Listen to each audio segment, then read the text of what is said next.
నమస్కారం, welcome to I dream ధర్మ మార్గం కార్యక్రమానికి స్వాగతం. నేను మీ విజిత.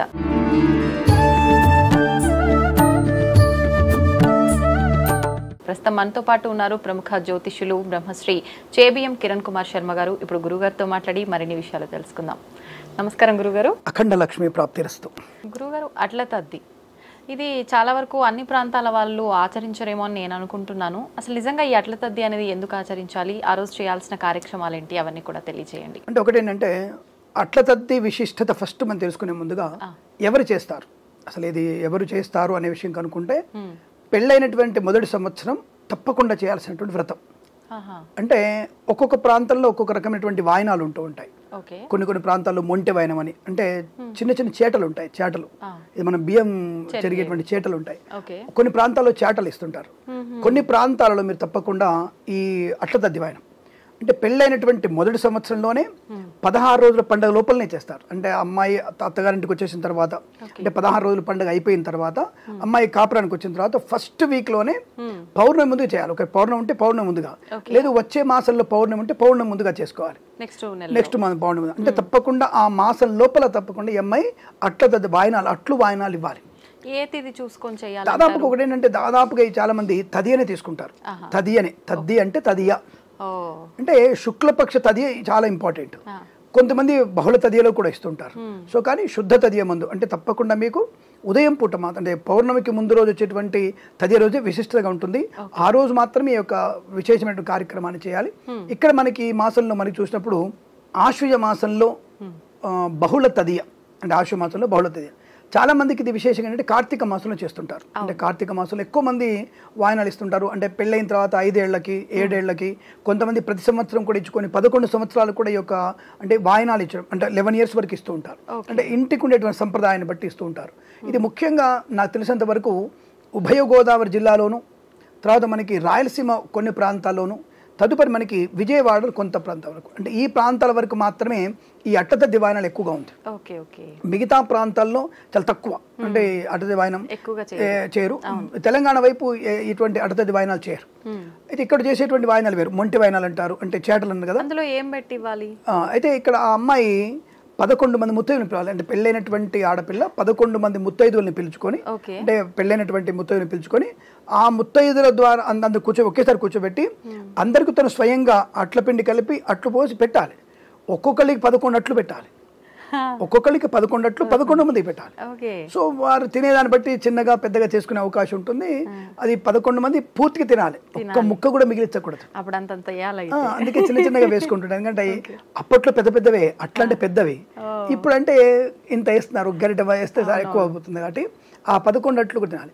ఎప్పుడు చేస్తారంటే దానికి గౌరీ పూజ ఉంటుంది. ముందుగానే అట్ల తద్ది వ్రతం ఉంటుంది. గౌరీదేవి వ్రతాన్ని బ్రాహ్మణ్ణి పిలిచి గౌరీదేవిని ఆవాహనం చేసి గౌరీదేవి వ్రతాన్ని చేసుకోవాలి. అమ్మవారిని అంటే పసుపు గౌరమ్మని పూజ చేసుకొని అమ్మవారిని ఆహ్వానం చేసి శ్రీ మహాగౌరీదేవతాయ నమః నిత్య సుమంగళి యోగ్యతా ప్రసిద్ధ్యర్థం, సకల సౌభాగ్య యోగ్యతా ప్రసిద్ధ్యర్థం, సత్సంతాన ప్రాప్త్యర్థం మేము ఈ యొక్క అట్ల తద్ది వాయనాన్ని గౌరీదేవత ప్రియత ఈ వాయనం చేస్తున్నాము. అంటే అట్ల తద్ది వాయనం కరిష్ అని చెప్పి చెప్తుంటారు. దాని కథ కూడా ఉంటుంది, ఒక అమ్మాయి యొక్క కథ కూడా ఉంటుంది.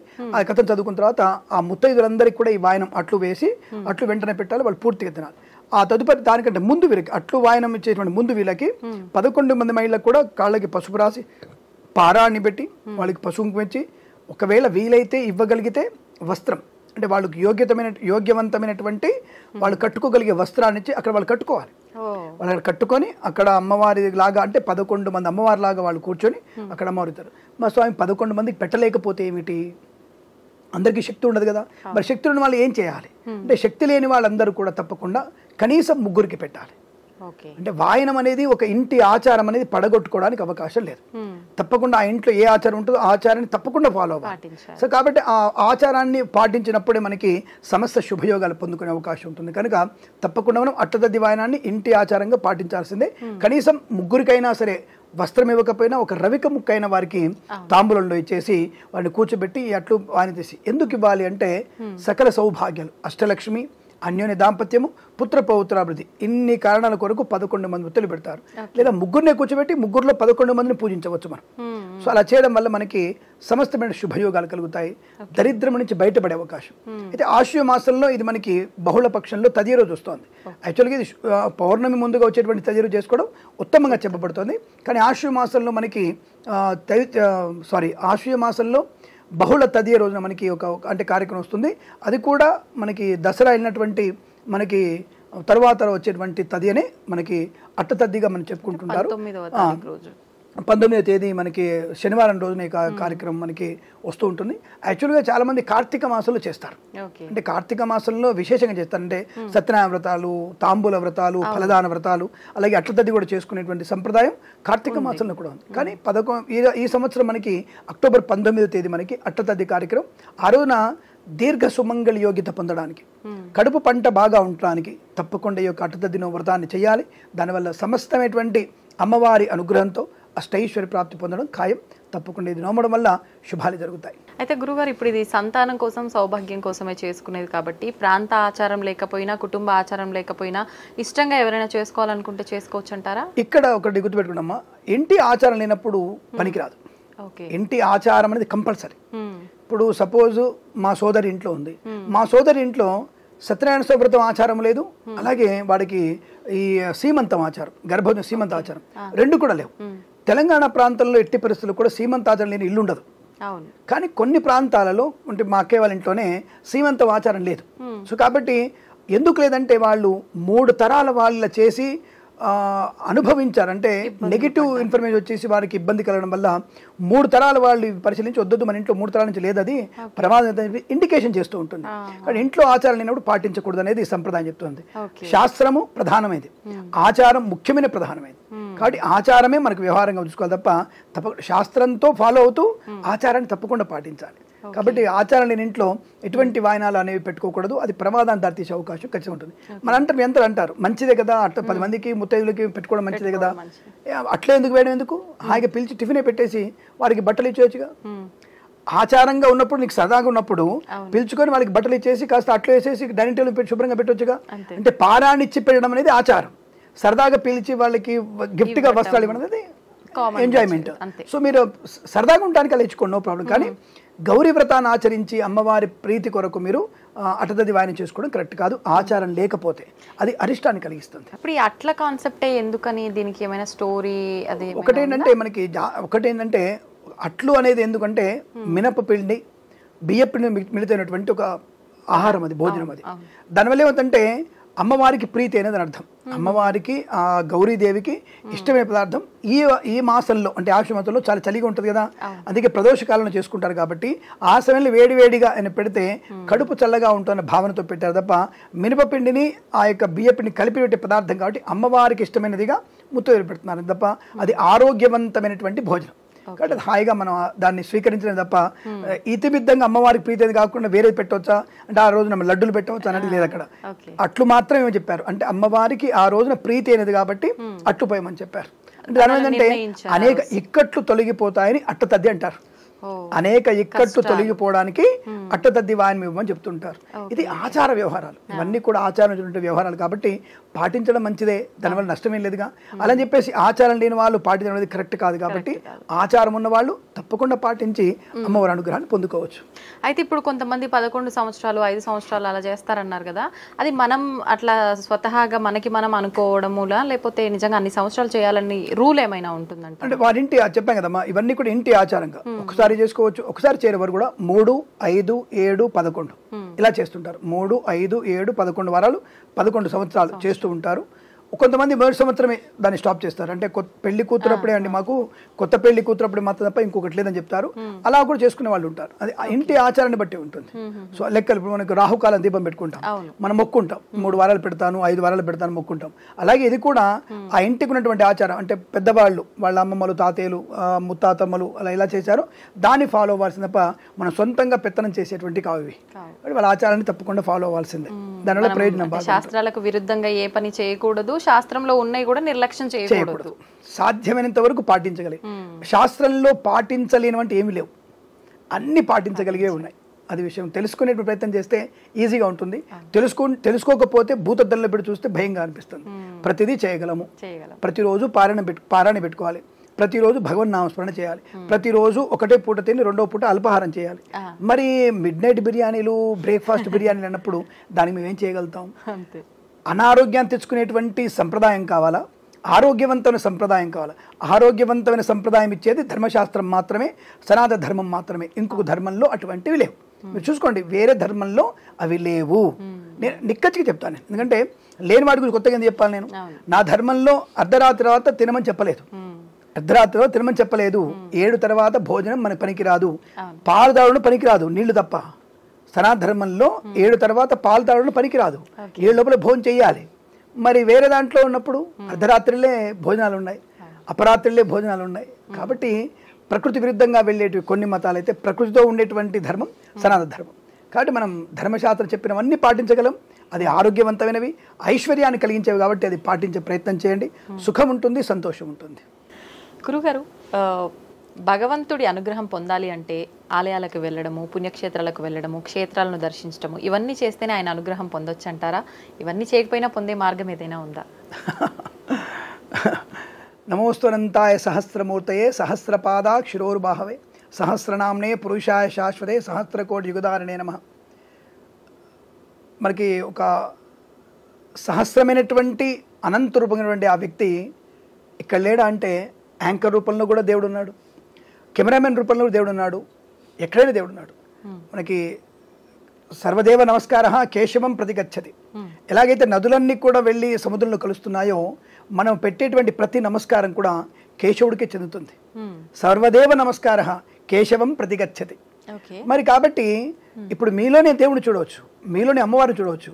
అంటే ఒక రూపంతోనే మనకి భావన కాదు ఇక్కడ. అంటే మీలో ఉన్నటువంటి నేను ఆత్మ చైతన్యాన్ని సందర్శించే ప్రయత్నం చేయాలి. అది మనకి బాహ్యమైనటువంటి రూపంతో చూసి ఒక రకమైనటువంటి భావోద్వేగంతో ఉన్నాం మనం. సో ఈ మతం అని ఆ మతం అని చెప్తుంది, ఇక్కడ దానికి అక్కడ లేదు. ఇప్పుడు ఎక్కడైనా సరే ప్రతి వ్యక్తి నుంచి కూడా ఇక్కడ కూర్చొని నిరామయంగా పూజించడం చెప్తుంది. విగ్రహారాధన లేదన్న విషయం వాస్తవం. మనకి అసలు హిందూ ధర్మంలో విగ్రహారాధన లేదు మనకి. ఇందాక ఈ ప్రశ్నకు సమాధానం అదే. దేవాలయానికి ఎందుకు వెళ్తున్నాము అనేటువంటి భావన అదే. విగ్రహారాధన లేదు. కానీ ఎందుకు వచ్చింది అంటే, కలిపురుషుడి యొక్క మాయా ప్రపంచంలో ఉన్నాం మనం. కలిపురుషుడి యొక్క మాయా ప్రపంచంలో ఉన్నప్పుడు మనకేంటంటే 2 నిమిషాలు మనం కూర్చోగానే మనలో అనేక రకాల భావనలు బయటికి వచ్చేసి మనల్ని ఏకాత్మ భావన నుంచి బయటపడేస్తుంటారు. ఏకాత్మ భావన అంటే ఏమిటి? భగవంతుని చేరుకోవడానికి. అందరం కూడా భగవంతుని చేరుకోవడానికి చచ్చిపోతామా? భగవంతుని చనిపోవడం కాదయ్యా నాయన, భగవంతుల్లో లీనం అవ్వడము. ఆయనకి మనం సపోర్ట్గా ఉంటే ఆయన మనకి ధైర్యాన్ని, స్థైర్యాన్ని కలిగించి మనలో దైన్యాన్ని పోగొడతాడు. ఆయన నీ ఉద్యోగం చేసుకోమంటాడు, నిన్ను కాపురం చేయమంటాడు, నిన్ను ప్రేమించమంటాడు, పిల్లని కనమంటాడు, చదువుకోమంటాడు, ఉద్యోగం చేయమంటాడు. ఆయన ఏమి టక్కన వచ్చేసి రాగానే మనమేమి శృంగేరి చిన్నస్వామిలం కాదు, లేదా కంచి శృంగేరి చిన్నస్వామిలం కాదు. మనం వెంటనే పిలిచి మనకి సన్యాస దీక్ష ఇవ్వడానికి అది మహాపరమ పూజ్యమైనటువంటి ఆస్థానం. అది అక్కడికి మనం చేరుకోవాలంటే ఎన్నో పుణ్యజన్మల మనకి పవిత్రత ఉండాలి. సో కాబట్టి దేవుడే వెంటనే అందరికి సన్యాసం ఇచ్చేసి నాలో కలుపుకోడు, అయితే చంపేసి మోక్షం ఇస్తా అని చెప్పి చంపాడు. నీలో ఉండేటువంటి అహంకార తత్వాన్ని, అనేకమైనటువంటి కల్మషాలని తీసివేసేగలిగే శక్తి ఉంటుంది. దాని ఏకాత్మ భావన అంటారు. ఆ భగవంతుడు లీనమవడం అది అర్థం. అయితే ఇప్పుడు మీరు అడిగిన ప్రశ్నకి దేవాలయానికి వెళ్తేనే అవుతుందంటే, ఎందుకు దేవాలయాలు? మరి అక్కడ వచ్చేసి స్వయంభూగా వెంకటేశ్వర స్వామి, ఇక్కడ పీఠ మీద భ్రమరాంబికా సమేత మల్లికార్జున స్వామి, ఇక్కడ యాదగిరిగుట్టలో లక్ష్మీ నరసింహేశ్వరుడు, వేములవాడలో రాజరాజేశ్వరుడు. మరి వీళ్ళందరూ ఎందుకు స్వామికి వెళ్ళబడ్డారు? ఎందుకంటే ఇక్కడ కలిమాయలో ప్రభావం చేత కాముకమైనటువంటి భావనలు మనలో బుర్రలోకి వచ్చేస్తాయి. ఎందుకు? ధ్యానం చేసుకుందాం కూర్చున్నాను అనుకోండి, ఎవరైనా సరే, you just try your self.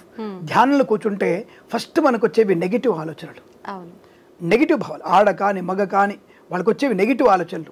అంటే నాకు డబ్బు వస్తా రాదా, నన్ను వీడు ఎలా చూస్తున్నాడు, వాడని అలా చూస్తున్నాడా, ఈ పిల్ల నా గురించి ఏమనుకుంటుంది, ఈ అమ్మాయి బాగుందా లేదా, ఈ అమ్మాయితో ఎలా ఉండాలి నేను, అంటే వక్రమైనటువంటి భావనతోనే మన యొక్క ఈ వాసనలు బయటకు వచ్చేస్తుంటాయి.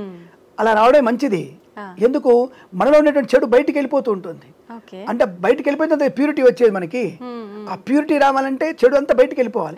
మనం కూర్చోగానే ఆ ప్యూరిటీ నుంచి కలిసి తెచ్చేసుకోమో నాకు ఏదో వస్తుందని చెప్పేసి బయటకు వచ్చేసి ఏదైతే వీడు మనసులో ఉండదో నిజం చేయడానికి ప్రయత్నం చేస్తున్నాడు మనిషి.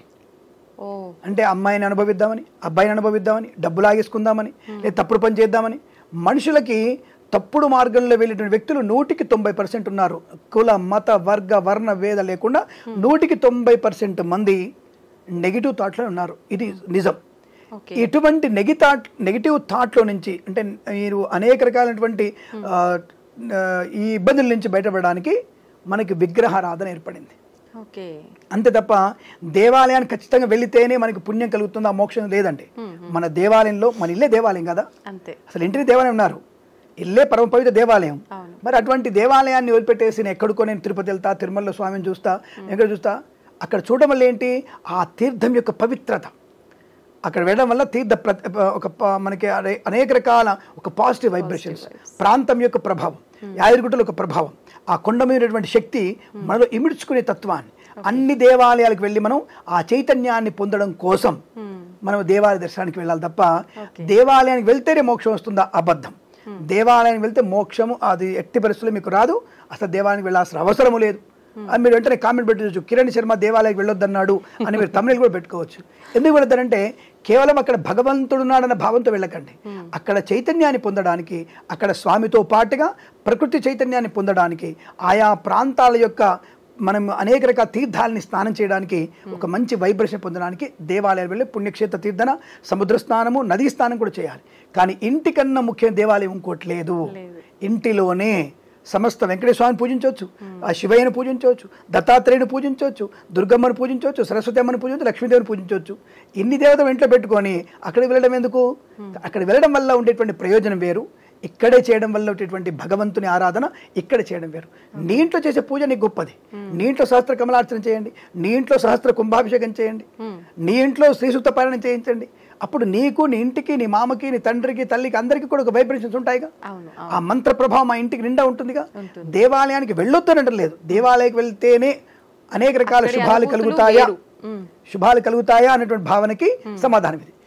కాబట్టి మీరందరూ కూడా ఇంట్లోనే దేవుడు తెలుసుకోవచ్చు. అంతకంటే ముఖ్యమైనది, నీ తల్లిదండ్రులు దేవతలు కారా, దేవుళ్ళు కారా? మాతాపితృ సమందైవం. ఒకవేళ గతించారు, సరే వాళ్ళు గతించారు, వాళ్ళ ఫోటో ఉందిగా, వాళ్ళ ఫోటోకి పోస్ట్ చేయొచ్చుగా, రోజు వాళ్ళు నమస్కారం చేసుకోవచ్చుగా. ఒక 10 నిమిషాలు అమ్మ నాన్న స్వర్గంలో ఉండండి, మీకు మా గురించి మీరు శ్రద్ధ పెట్టండి, మమ్మల్ని ఇంకేనా మాతో పని చేయని ఒక పని ధ్యానం చేశారా? అమ్మ నాన్న బతుకున్నప్పుడు వాళ్ళు కాళ్ళు నొక్కారా? రోజు వాళ్ళ కాళ్ళు నమస్కారం చేశారా? అబ్బే డాడీ బాయ్, మమ్మీ బాయ్ అంటే ముఖాన్ని వెనక్కి తిప్పకుండా మనం ముందు చెప్తున్నాం. అది కరెక్ట్ కాదు, మన ధర్మం అది కాదు. రోజు మీ అమ్మనాన్నకి నమస్కారం చేయండి. వారి ఆశీస్సులు భగవంతునితో వస్తున్నటువంటి ఆశీస్సులు ఇవి. కాబట్టి తప్పకుండా భగవంతుని కంటే కూడా పరమ పవిత్రమైన ఆశీస్సులు, కాబట్టి ఆశీస్సులు పొందుకొని బయటికి వెళ్తే తప్పకుండా మన శుభమే కలుగుతుంది. కాబట్టి ఇంట్లోనే దేవుని పూజ చేయండి, ఇంట్లో తల్లిదండ్రులు పూజ చేయండి.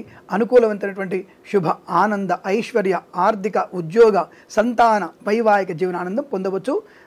దేహమే దేవాలయం, మన ఇల్లే స్వర్గసీమ. కాబట్టి తప్పకుండా మీరు ఈ దేహంతో దేవాలయాన్ని పూజించండి, అనేక శుభయోగాలు కలుగుతాయి. అయితే ఇప్పుడు దీన్ని బట్టి చూస్తే మనం ఇంట్లో ఉండి పూజ చేసుకున్న అదే రకమైన భావన, ఫలితము, అనుభూతులు పొందవచ్చు అని అంటే హంగులు ఆర్భాటాలు చేసే పూజలు కూడా అవసరం లేదనే చెప్పాలి. మరి ఎవరు చెప్పారు? భగవంతుడు చెప్పాడు మీకు, చాలా మంది మీకు దేవుడు చెప్పాడు చేయమని చెప్పేసి. కానీ ఆయా ప్రాంతాల్లో మీకు బ్రహ్మోత్సవాలు కొన్ని సందర్భాల్లో శతఘటాభిషేకం, అలాగే శతరుద్రాభిషేకం అనేది చేయడం వల్ల ఏమిటంటే లోక కళ్యాణం కోసం. ఇప్పుడు అందరు కూడా చేసుకోలేరుగా. ఇంట్లో దేవాలయం ఉంది, ఇంట్లో దేవాలయం చెప్తున్నావు, సరే చేసుకుంటున్నావు, 10 రూపాయలు పిలిస్తే వచ్చాము, పిలవకుండా కిరణ్ శర్మ వచ్చి పూజ చేయమని చెప్పండి. ఒకసారి మొహమాటానికి పోలే యాంకర్ గారు పిలిచారని చెప్పేసి ఒకసారి వస్తాడు, 2సారి పిలిస్తే ఎందుకు వస్తాను, అమ్మ ఫ్రీగా రానమ్మా, నా వల్ల కాదు తల్లి, నేను కూడా పూజలు డబ్బులు తీసుకుంటా అని చెప్తాము. అలా డబ్బులు లేకుండా చేసేవాళ్ళు ఎవరు ఉంటారు అక్కడ? కాబట్టి లోక కళ్యాణం కోసం శతఘటాభిషేకం, శతరుద్రాభిషేకం, మహావిష్ణు యాగం, మహాసుదర్శన యాగం, మహాచండీ యాగం అనేటువంటివన్నీ కూడా ఏర్పడ్డాయి. ఆయా ప్రాంతం చేసేటువంటి ప్రతి పూజ కూడా లోక కళ్యాణం కోసం ఉపయోగపడుతుంది. కాబట్టి అక్కడ ఆ స్వామి వారికి అయినటువంటి అంగు ఆర్భటాలు ఆయనకి చేయాల్సిందే. ఆ సేవ, అది సేవ, ఆ సేవ చేసుకోవచ్చు. ఇప్పుడు అక్కడ బీదవాడు 10 రూపాయలు ఇవ్వగలుగుతాడు, ఉన్నవాడు 100 రూపాయలు ఇవ్వగలుగుతాడు. బీదవాడు ఇచ్చిన 10 రూపాయలతో పూలు వస్తాయి, గొప్పవాడి 100 రూపాయలతో పూలు వస్తాయి. ఆ 2 పూలు కట్టి అక్కడ మంటపం ఏర్పాటు చేస్తారు, స్వామివారికి తలంబ్రాలు పెడతారు, జీలకర్ర పెడతారు, లేకపోతే ఇంకా రుద్రాభిషేకం చేస్తారు, సుదర్శనాగం చేస్తారు, కట్టె పెడతారు, అంటే ఒక సమితి అవుతారుగా. అంటే బీదవాడు ఇచ్చిన 10 రూపాయలతో 2 సమితులు వచ్చాయిగా, లేదా ఒక గరిటె నెయ్యి అవుతాయిగా 10 రూపాయలకి. కాబట్టి వీడి పాత్ర ఎంతో ఉన్నవాడు పాత్ర కూడా అంతే. ఇక్కడ వాడికి ఉన్నోడు గొప్పడని తెలియదు కాబట్టి అక్కడ దేవాలయం జరిగేటువంటి మహాకుంభాభిషేకాలు, మహాయాగాలు ఇవన్నీ కూడా లోక కళ్యాణం కోసం కాబట్టి అక్కడ అంగు ఆర్భాటం తప్పకుండా ఉండాల్సిందే. ఎందుకు ఆయా సందర్భంలో ఆ స్వామివారిని మనం గొప్ప కీర్తించడం. ఇప్పుడు ఇంతమంది పురోహితులు ఉన్నారు, ఎందుకు ఐ డ్రీమ్లో కిరణ్ శర్మనే కూర్చున్నాడు ఇక్కడ? నాతో పాటు కొంతమంది ఉండొచ్చు. ఎందుకు కూర్చొని ప్రత్యేకత ఏంటి? ఏదో 2 మంచి విషయాలు చెప్పగలడు నాకు ప్రత్యేకత ఉంది కదా. ఆ ప్రత్యేకత ఉంది కాబట్టి నాకు ఈ ఆర్భాటం హంగు పెట్టారు, నన్ను వీడియోలో చూపిస్తున్నారు, ఇది 10 మంది నచ్చిన వాళ్ళు వింటున్నారు. అంటే ఒక ప్రత్యేకత సంతరించుకునేటువంటి తత్వం. అక్కడ కూడా కుంభాభిషేకాలు ఇవన్నీ కూడా తప్పకుండా అక్కడ అంగు ఆర్భాటం కావాలి. అది చేయడం వల్ల కూడా లోక కళ్యాణం కోసమే. అంగు ఆర్భాటం చేసిన పూలమ్మేవాడికి, కర్రలమ్మేవాడికి, నెయ్యమ్మేవాడికి, బాలవాడికి, గొల్లవాడికి, బ్రాహ్మడికి, మాల, మాదిగ, కుమ్మరి అందరికీ అక్కడ పని ఉంటుంది. అంటే దానివల్ల లోక కళ్యాణం జరుగుతుందిగా. అక్కడ ఒక కులం వాడికి ఏం ప్రయోజనం లేదు, ఒక కులానికి నెగిటివ్ లేదు. కాబట్టి అక్కడ లోక కళ్యాణం ఇలా జరుగుతుంది. అలాగే ఆ మంత్రం వైబ్రేషన్ వల్ల, హోమ ధూమం వల్ల ఇవన్నీ కూడా లోకం చల్లగా ఉంటుంది, మంచి వర్షాలు పడతాయి, మంచి పంటలు పడతాయి, అందరూ భోజనం చేయగలుగుతారు కదా. ఈ కారణం చేత అక్కడ మీకు అటువంటి అంగు ఆర్భటాలతో తప్పకుండా చేయాల్సిందే. అయితే ఇప్పుడు గురుగారు మీరు ఇందాక సేవ అన్నారు కదా, అక్కడ చేసేది నాకు ఒక క్వశ్చన్ అడగాలనిపించింది. భగవంతుడికి సేవ చేస్తే ఎక్కువగా ఫలితం ఉంటుందంటారా, లేదంటే పూజ చేస్తే ఎక్కువ ఫలితం ఉంటుందంటారా? ఇక్కడ మనకి కృష్ణుడి కథ చెప్పాలి మీకు. మహాభారతంలో మనకి యుద్ధం అంతా అయిపోయింది, అందరూ కూడా ఎవరి స్థానంలో ఉన్నారు. కౌరవుల నుంచి వీళ్ళకి అది ఒక మొత్తం ఆ యొక్క సామ్రాజ్యం అంతా మన పాండవులకు వచ్చేసింది. వచ్చిన తర్వాత ఒక ఇలాగే గెట్ టుగెదర్ పెట్టుకున్నారు. గెట్ టుగెదర్ అవుతోంది, అందరు భోజనం చేశారు. ఇక ధర్మరాజు అందరూ కూడా ఒక దగ్గర కూర్చొని తాంబూలం వేసుకొని కూర్చొని వాళ్ళు సేద తీరుతున్నారు, ఎంజాయ్ చేస్తున్నారు.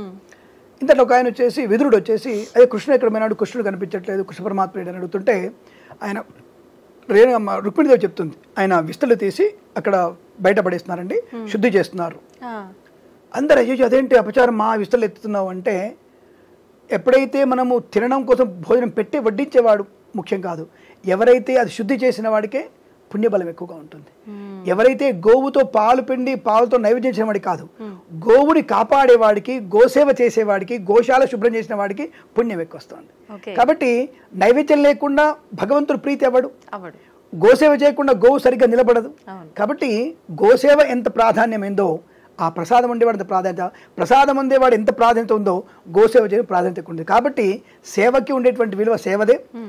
ఇక్కడ సేవ అంటే భగవత్ సేవ వేరు, ఆ యొక్క సేవకుడి సేవ వేరు. కాబట్టి తప్పకుండా మనం ఆ గోసేవలు కానీ, భగవంతుడి సేవ కానీ, దేవాలయం ఊడడం వల్ల కానీ, చెత్త తీసేయడం వల్ల కానీ, అక్కడ నిజంగా చెప్పాలంటే అక్కడ పరిసరాలని పరిశుభ్రంగా ఉంచేవాడికే పుణ్యబలం ఎక్కువగా ఉంటుంది.